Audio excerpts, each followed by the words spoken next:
Hi everyone, it's time to cook again. I am going to cook pigeon peas. They are going to be mashed. I don't know whether you can see. Yes, pigeon peas. You see, that's how they are in the packet. That's how they are. And I'm going to add some corn or maize, pre-boiled. Or pre-cooked, so I'm going to just boil them on the side a little bit to warm them, and then whatever is on the pot is the pigeon peas that I had already boiled 2 days ago. I had boiled them 2 days ago, and I added to boil with. I added this is squash, ama malenge. I did not even peel it. I like it that way. And this is potatoes, the potatoes there. You see, I put it full, and this is the peas. So I'm going to drain the water off and then add some salt to taste, and we are going to mash together. Mash the food together. Yes. 1 minute. As we mash together, as we mash it together. So I hope you are going to enjoy it. I hope you are going to learn something. This is a very healthy meal. I prefer to add some nice things so that it can come here. It can you see? Yeah. So it can be benefiting. So it can be nutritious to the body. So I'm trying to strain the water out or off, whichever word is applicable there. So looks like it's a little thick, the gravy. Oops. It's a little thick.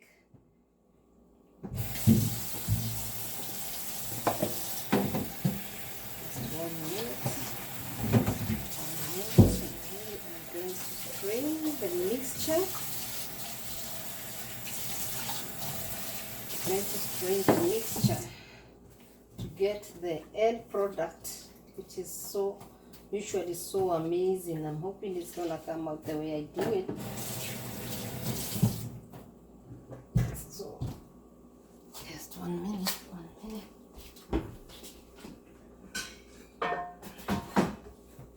Straining my hair. Because you cannot mash it with water. It is going to be so saggy, so soggy, so watery. That is why I need to strain it as much as I can to make sure that it is a little dry. You see, this is the beautiful composition. This is the beautiful composition of squash, ama malenge, potatoes, and the peas themselves. The pigeon peas, njugu. Sijui wanaziita namna gani kwingine, but we call them njugushia gikuyu. My people love it, especially when our boys have gone out there to become men. This is what our parents used to make, but it's a very healthy composition, very healthy. Even themselves, the peas are very healthy. You know, I love cooking healthy. I don't just like cooking. I like cooking healthy. So even that soup is good. If I had saved it, it's still very nice. You can save it and use it elsewhere.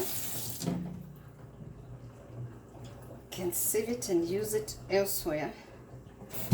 So stuff, because I think I overcooked it somehow, and it's still okay. It's going to dry, and then I am going to add some salt to taste. I love this kosher salt. I love it. Doesn't mean that it's the only one that I use. I love it. Whenever I come across it, I buy it. So you just put the kind of the amount of salt that you like, you know. Just make sure it's not over. It's not overly put. And now here we go. We get started. I like using this stick because I'm able to hold it with my one hand. For some reason, I feel comfortable holding it with one hand. And also I have another thing that I can use. I have another thing that I can use to mash. I'm going to show you. I like using it. You see, it's becoming yellowish. That is so amazing. It will make it look so good. If you want to add something like butter, you can use it. I don't like putting it inside as I mash, but I like leaving it like that. So if anybody wants to fry the mashed food with some butter or some oil, it's up to them. But generally, I like leaving it this way, so that in case you don't want anything on it, you are good to go. So this is how you do it. Remember, we have the squash. You have the squash, and you have the potatoes. You can add anything, even sweet potatoes are also good. I do add them.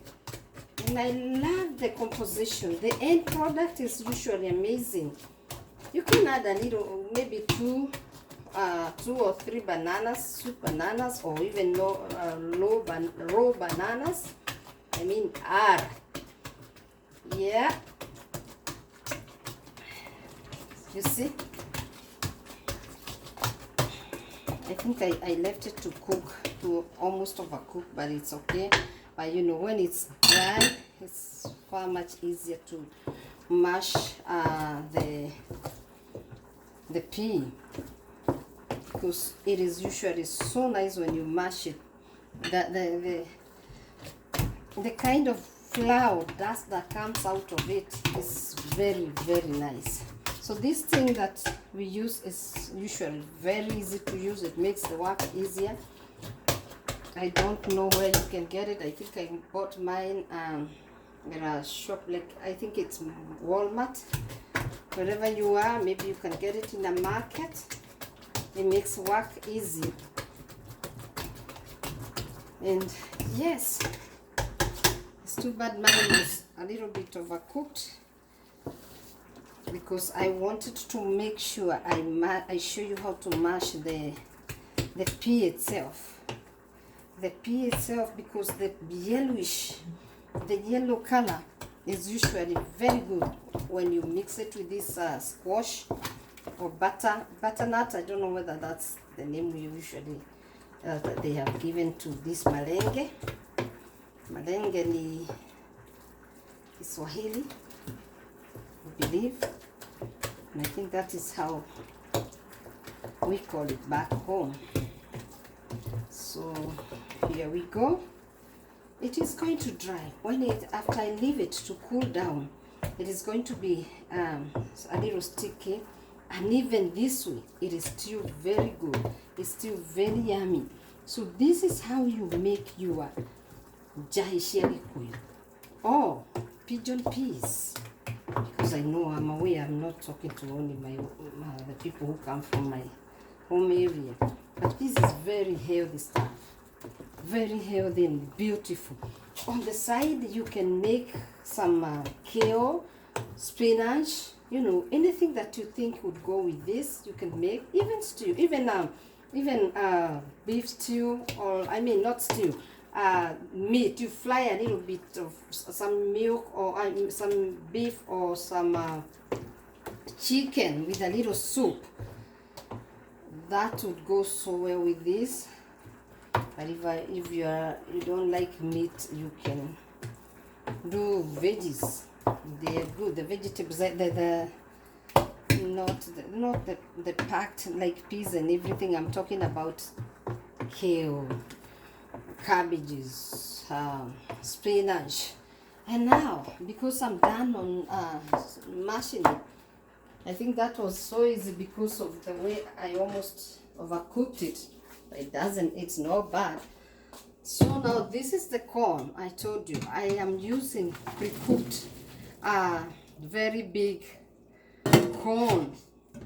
It is so nice. So it didn't take long in the stove. It didn't take long to boil it. Was it just like warming it? Now I'll mix it because I don't like, you know, I feel like I will mash it with this thing if I put it together with this, and it might not make my way, you know, comfortable. It might not allow me to mash the food the way I want. So that is basically how you make this. We call it mukimo, mashed pigeon peas and potatoes, and the squash, the malenge. Yeah, you see, now the composition is amazing there. The composition is so good. Look at that. Look at that. It is so amazing. It looks so good and so beautiful. So it doesn't take much. You just need to boil. You soak it at night. You soak it at night, or you know, 2 days ago. 2 days before, you soak the pigeon peas with water, and on top you put some 2 carrots or 1, so that it can absorb the gas that comes with the peas. And so if you give it like 2 hours or 3 hours, you will find the peas already swollen. You know, it feels it, they become like they have swollen up, and even the carrots will have swollen up. They look so fresh and full, so they are dangerous. That is gas right there. That's what I think, and I understand that is gas. That is why we put them, so that it can absorb the dangerous gas. You know, sometimes we eat these things and we feel like the stomach is not feeling good. So you trash the carrots, and you wash the peas, you rinse them, and you boil them for as long as they will cook. You know, you just keep checking them. It will take like 1 hour or so. If you do it with a pressure cooker, it's lesser time. If you boil it with a pot like this one, I had boiled them with this one, it takes like 1 hour and a half there. So it's up to you, or whatever you have to use to cook, to boil the peas. And then you come here, you peel the potatoes and the squash, and you mix them, you boil them, and then you mix with the corn that you have, a little bit, or the amount that you feel you want. Some people don't want a lot of it. Some people want to feel it when they are chewing it. So that is how I did it, and that is how I usually do it. Hold this.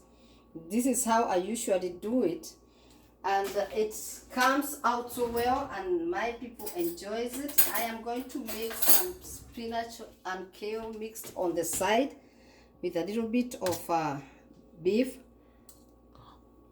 I tasted it. It's amazing. Oh my goodness. The salt is so even. Everything is so good. Thank you so much for watching. Hope this video helps you. It is good. It will be very, very it's a blessing for me if you subscribe and like the video. God bless you. Let's see you next time when making something else. Bye.